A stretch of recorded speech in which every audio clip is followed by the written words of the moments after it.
Your body is not stubborn. It's in survival mode. I say that because I've sat across from hundreds of people who told me the same story. I counted calories, I worked out, I tightened my belt, and the scale barely budged. Or worse, I lost weight only to regain it faster.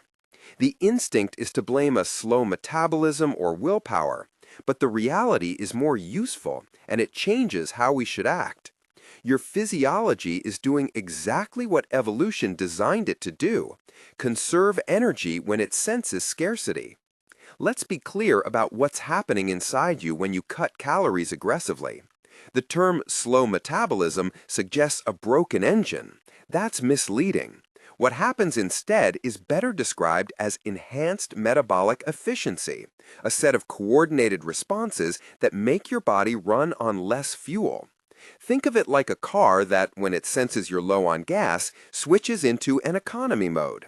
The air conditioning runs less, the radio mutes, the engine shifts to a lower power setting so you can keep going. Your body reduces the energy it spends on movement, heat, and even the calories burned while your organs work.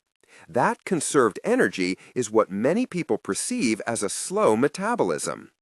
In scientific terms, this process is called adaptive thermogenesis. It's one of the reasons a single diet that creates a large calorie deficit often stops delivering results. Your resting energy expenditure falls. You move less without thinking about it. Fewer steps, less fidgeting, lower non-exercise activity thermogenesis. Hormones that regulate hunger and satiety shift. You may experience stronger hunger signals and more thoughts about food. And together, these changes push your body back toward a previous weight range, a set point that the body tends to defend. What does the evidence say about how powerful this response can be? There are a few landmark examples that illustrate the point. On one hand, look at the Biggest Loser study. Contestants underwent extreme calorie restriction combined with massive exercise volumes and lost dramatic amounts of weight. But years later, many had regained much of that weight, and researchers found that their resting metabolic rates remained markedly lower than expected for their body size. In other words, their bodies had become more efficient, burning fewer calories at rest than predicted. This didn't mean they were lazy or weak. It meant their physiology had adapted to defend against perceived long-term scarcity.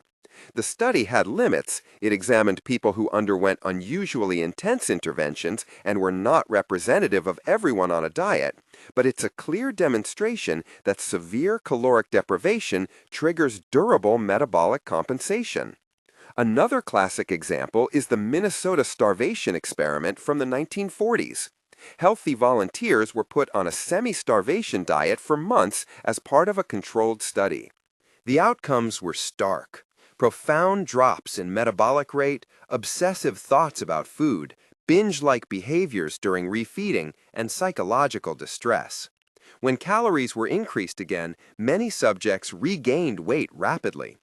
This experiment shows how semi-starvation rewires both physiology and behavior in ways that make it hard to stay at a lower weight without continued vigilance or altered strategy.